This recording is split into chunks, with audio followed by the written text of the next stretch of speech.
진짜 너무 재밌잖아요. 이거죠. 뭐야, 벌써 끝났어? 하는 느낌. 누가 갯마을 차차차를 잔잔한 힐링물이라고 했나요?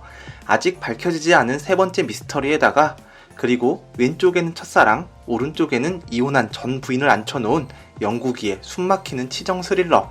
여기에 영국이와 화정이의 밝혀지지 않은 이혼 사유는 공진의 1대 미스터리였죠. 거기에 북파 간첩과 국정원 비밀 요원을 왔다 갔다 하는 홍반장의 밝혀지지 않은 과거까지 재미있는 요소가 너무 많은 갯마을 차차차였습니다.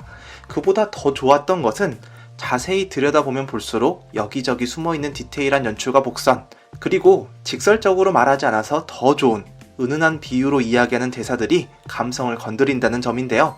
저 혼자만의 느낌일 수도 있겠지만 가슴 설레는 로맨스와 잔잔한 힐링물을 봤는데 왠지 마음이 더 센티멘탈해지는 그런 느낌 혹시 받지 않으셨나요?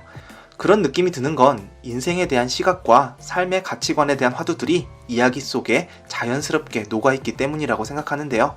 기분이 왜 이러는지 딱 짚어 말하기 어려울 정도로 자연스러운 느낌이라 그게 너무 좋다는 거죠. 우린 또 누가 강압적으로 막 훈계하는 식으로 그러면 반발감이 들거든요.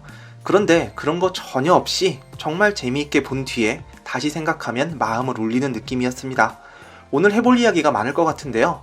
우선 드라마 속에서 놓치기 쉬운 작은 재미들을 이삭 줍듯이 하나하나 주워보고 두식이의 과거와 홍반장을 여전히 괴롭히고 있는 악몽에 대한 이야기를 정리해보도록 하겠습니다. 우선 오답 정리부터 하고 갈게요. 지난주 리뷰에서 홍반장의 과거에 대한 단서들을 정리해봤는데요. 홍반장이 정신과 상담을 다니는 것은 맞았지만 홍반장의 전공은 의대나 심리학이 아니라 공대였습니다. 이런 걸 보고 장님 코끼리 만지는 격이라고 하죠. 디테일한 단서들에 신경 쓰느라 아예 눈앞에 대놓고 줬던 단서를 놓쳤어요. 알고 나서 보니 이걸 왜 몰랐을까 싶은 생각이 들었는데요.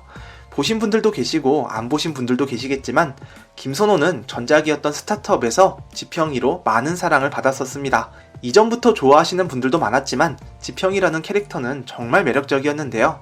오늘 내비게이션도 구제하지 못하는 길치 지성현이 등장했을 때 전망대에서 자율주행차에 대한 이야기가 나왔죠. 스타트업에서 주인공들이 총력을 다해 개발하던 게 자율주행차였습니다. 지성현의 캐릭터를 설명하면서 스타트업에서 다 풀지 못했던 지평의 한을 갯마을 차차차에서 살짝 언급한 느낌이었는데요. 이야기가 왜 여기까지 왔냐면 스타트업에서 공대생 3인방이 항상 입고 있던 공대의 유니폼이 바로 체크난방이었기 때문입니다. 너무 대놓고 보여줬는데 그걸 못 봤어요. 홍반장은 매 회차마다 한 번도 빠짐없이 체크난방을 입고 나왔는데 말이죠. 다른 단서들보다 더 강력한 힌트가 여기에 숨어 있었습니다. 체크난방을 이렇게까지 입었는데 공대생이란 걸 놓쳤네요. 이렇게 진짜 은근한 디테일까지 모두 챙겨서 갯마을 차차차를 100%로 즐기시려면 장면 하나하나를 집중해서 보셔야 할 것 같은데요. 물론 쉬운 방법도 있습니다. 편안하게 갯마을 차차차를 보신 후에 뇌피소설가 입소문TV 채널에 들러서 제가 열심히 정리해놓은 디테일과 복선들을 2차로 재미있게 봐주시는 방법이죠. 두식이의 체크난방처럼 다른 사람들의 착장에도 소소한 디테일들이 숨어 있었는데요. 우선 혜진이는 두식이에게 했던 말 때문에 명상에 집중을 하지 못하고 있었죠. 두식이한테 혹시 나 좋아하는 거 아니냐고 했던 것과 괜히 소셜 포지션 어쩌고 운운했던 것을 후회하고 있었습니다. 이때 혜진이가 입고 있었던 옷을 보면 인마이 프리타임과 엔조이 모먼트가 프린트되어 있었는데요. 이 장면만 봤을 때는 혜진이가 지금 명상을 하고 있는 시간을 즐기고 싶어 한다는 뜻인가 싶었는데 마지막 장면까지 보고 나서 생각하니 또 그렇게 단순한 의미는 아닌 것 같은 느낌이 들더라고요. 그냥 나랑 놀자던 두식이. 이 이야기는 조금 있다가 두 사람이 비 맞는 장면 해석할 때 다시 이야기할게요. 되돌아온 첫사랑과 이혼한 전부인 사이에 끼어버린 영국이도 비슷한 연출이 있었습니다. 여화정과 이혼한 이유가 뭔지는 모르겠지만 지금 당장은 다시 돌아온 첫사랑 유초이에게 관심이 있는 것 같아 보이죠? 유초이에게 이런저런 핑계를 대면서 만날 궁리를 하는 영국이를 보면 꽃과 커피잔이 포인트인 녹색 옷을 입고 있었습니다. 영국이 마음속에 지금 꽃이 피었다는 것을 의미하는 것 같은 느낌이죠. 다시 돌아온 첫사랑에 진짜로 설레는 중인 걸까요? 아니면 다른 마음이 있는 걸까요? 다시 돌아온 초이에게도 뭔가 비밀이 있는 것 같은데 정말 생각하면 할수록 비밀이 많은 공진 사람들입니다. 아직 깊은 이야기가 나오지는 않았지만 공진의 소식통 남숙씨도 지난번에 아이 장난감을 안고 가슴 아파하던 장면이 있었죠. 모르긴 몰라도 또 입주민 여러분들을 울컥하게 만들 이야기가 숨어 있을 것 같습니다. 이번에 나온 이야기에서 영국과 화정의 이혼은 두 사람의 문제가 아닌 것 같다는 복선이 있었는데요. 두 사람의 관계는 여기가 공진이지 헐리우드가 아닌데 참으로 이상스러운 모습이었죠. 이번에 혜진이가 홍반장네 집에서 아침 일찍 나왔다는 소식이 돌 때 공진 프렌즈의 핸드폰을 살짝 엿볼 기회가 있었습니다. 얼마나 소식이 빠른지 혜진이가 집에 도착하기도 전에 온 동네에 소문이 쫙 퍼져버렸는데요. 춘재는 담백하게 남숙이라고 저장한 것 같고 영국이는 하나하나 닉네임을 달아놨네요. 정이 많은 건지 꾸미기를 좋아하는 건지 모르겠지만 화정이 핸드폰에는 재미있는 점이 있었습니다.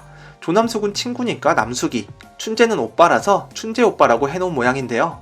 공진 사람들에게 스스럼 없는 여화정이었지만 영국이 이름만큼은 정확하게 성과 직책까지 붙여서 장형국 동장이라고 저장돼 있었네요. 원래는 이렇지 않았을 텐데 이혼하고서 이름을 일부러 거리감 있게 바꾼 것 같죠. 영국이와 화정이의 이혼 사유에 대한 단서는 이번에 화정이에게 갑자기 찾아온 치통 이야기에 숨어 있었던 것 같습니다. 마침 함께 있던 혜진이가 화정이 치아를 봐줬는데요. 여화정의 통증은 치아 때문이 아니었죠. 근막에서 생긴 통증이 마치 치통 증상처럼 나타난 것이었습니다. 혜진이는 통증이 있을 때는 정확히 어디가 아픈지를 찾아내야 제대로 된 치료를 받을 수 있다고 안내했는데요. 영국이와 화정이의 문제는 두 사람의 이혼이라는 증상으로 나타났지만 진짜 통증이 생기게 된 원인은 따로 있다는 이야기 같았습니다. 어쩌면 영국이나 화정이 집안에 경제적인 문제가 생겨서 빚을 함께 책임지지 않도록 이혼을 한 것일지도 모르겠다는 생각이 드는데요. 과연 두 사람은 문제를 해결하고 관계를 회복할 수 있을까요? 이제 본격적으로 식혜 커플을 파봅시다. 배탈이 난 미선이 대신에 홍반장이 충치 예방 수업에 함께 했는데요. 칫솔 잘하는 법을 알려주면서 자연스럽게 잡은 손 때문에 두식이의 표정이 굳어버렸습니다. 그러고 보면 아주 시시때때로 설레고 있는 두식이죠. 항상 칼같이 봤던 일당도 마다하고 같이 밥 먹자는 이야기를 했는데요. 지난번에 커피 배달할 때도 그렇고 다른 사람들한테는 칼같이 계산하는 두식이가 유독 혜진이한테만큼은 계산이 느슨해지는 모습이었습니다. 참가자미 뼈째회와 무침을 주문한 두식이. 저는 여기 연출이 정말 기발했다는 생각이 들었는데요. 아니, 누가 횟집 식탁보에다가 수학 문제를 풀 생각을 했냐고요. 장례식장이나 횟집에서 상을 치우는 수고를 덜기 위해 겹겹이 비닐이나 종이를 깔아놓잖아요. 서울대 공대를 검증한답시고 내준 수학 문제를 여기다가 풀고 있었습니다. 제가 전에 멸망이 때도 말씀드렸던 것 같은데요. 운동하고 땀냄새 나는 것보다 깔끔한 흰 셔츠에 어려운 수학 문제에 몰두하는 게 훨씬 잘 먹힌다는 이야기. 거기에 상대는 김선호니까 말 다 했죠. 그런데 여기가 홍두식의 매력만 발산하는 포인트는 아니었습니다. 은근한 의미가 있었는데요. 두식이의 학력을 검증한 윤혜진은 두식이가 답답하다고 했습니다. 이 스펙을 가지고 이런 인생을 사는 두식이가 비효율적이라는 이야기였는데요. 두식이는 돈, 성공 말고도 많은 가치들이 있다고 했습니다.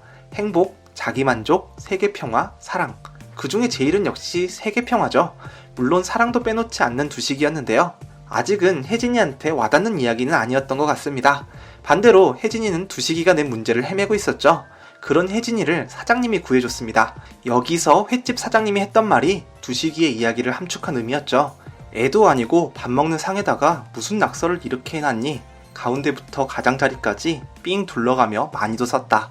두식이가 풀어놓은 것이 혜진이한테는 스펙으로 보였지만 횟집 사장님에게는 한낱 낙서에 지나지 않았다는 거죠. 이 이야기는 밥 먹고 나와서 비를 맞을 때도 이어집니다. 혜진이는 비를 맞지 않기 위해서 항상 우산을 챙겨 다니는 스타일이죠. 언제나 효율성을 따지며 돌발적인 사고를 피하는 타입. 전에 친구 결혼식에 갔을 때도 혜진이는 시간관념이 철저하고 12시 땡 하면 집에 들어간다며 신데렐라라는 별명이 있었다고 했죠. 여기에도 넉넉지 못했던 혜진이네 가정환경과 또 다른 이야기가 숨어있을지도 모르겠습니다. 그렇게 안정과 효율성을 추구하는 혜진이를 비오는 바닷가로 이끌었던 것이 두식이었죠. 비 맞아서 찝찝하고 꿉꿉하다는 혜진이에게 그런대로 널 좀 놔둬. 소나기 없는 인생이 어딨겠어.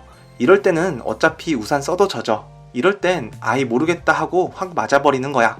이 이야기가 답답한 긴장감 속에서 살아왔던 혜진이의 인생에 작은 울림이 되어줄 수 있을까요? 그랬으면 좋겠는데요. 저한테는 두식이의 이야기가 아무리 준비를 해도 피할 수 없는 시련은 갑자기 다가오기 마련이고 그 앞에서 지난 일들에 대해 후회만 할 게 아니라 그 상황을 받아들이고 다음을 생각해보라는 말로 들렸습니다. 그리고 하늘과 같은 색의 우산을 함께 쓴 두 사람. 우산 색깔이 참 예쁘다고 생각했었는데 우산마저도 그냥 나온 게 아니었네요. 우산은 바닷가의 하늘을 닮아 있었습니다. 그건 그렇고 두식이가 그냥 놀자 나랑. 저는 이거 고백으로 들렸는데요. 입주민 여러분들께서는 어떻게 들으셨는지 모르겠네요. 순간 생각나버린 어젯밤 첫 키스의 기억과 필름이 끊겼다던 혜진이가 민망할까봐 별일 없었다고 하는 두식이 사이에 갈등이 생기는 것 같은데요. 사랑에 오해가 없으면 그건 또 재미가 없죠. 감정의 저울이 어느 쪽으로 더 기울게 될지는 몰라도 지켜보는 재미가 아주 쏠쏠할 것 같습니다. 갯마을 차차차에도 선에 대한 연출이 등장했는데요. 횟집에 있던 두 사람 사이에는 항상 선이 있게끔 비춰졌거든요. 각자 나오는 장면 말고 함께 잡힌 장면에는 창틀로 선이 그어져 있었습니다. 아직 두 사람의 세계가 다르다는 것을 이야기하는 연출 같은데요. 그 선을 넘어간 게 혜진이었죠. 두식이 입에 묻은 초장을 닦아주려다가 그만 두식이를 설레게 하고 말았습니다. 솔직히 이렇게 훅 들어오면 설레는 게 당연하지. 두식이가 설렜다는 증거가 의외로 식탁에 남아 있었습니다. 두식이랑 혜진이가 나가고 나서 사장님이 상을 치우는데 두식이가 앞접시 밑에 양념을 흘렸네요. 앞접시를 보면 도저히 이게 흘릴 각도가 안 나오죠. 근데 그 양념이 또 마침 하트 모양이죠. 이건 100% 의도된 연출인 것 같아 보이는데요. 두식이는 이렇게 앞접시 아래 마음을 표시하고 왔지만 예고편에서는 다시 두 사람 사이에 선이 그어진 모습이었습니다. 선이란 게 또 너무 쉽게 넘으면 재미없으니까.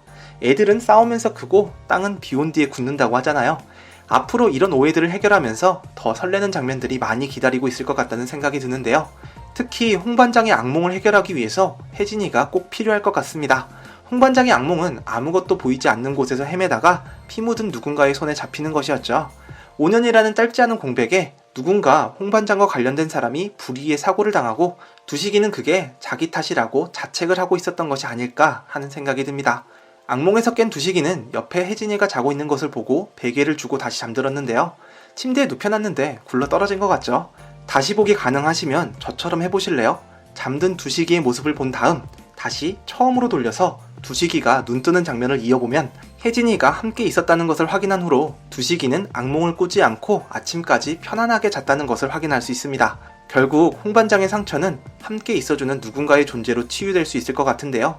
홍반장이 공진 사람들 모두에게 친절한 것 같아 보이지만 진짜 속내를 비추지는 않은 것 같아 보여요. 뭔가 알 듯 모를 듯한 벽이 있는 느낌? 그런데 혜진이한테는 문득문득 그런 벽이 무너지는 것 같죠.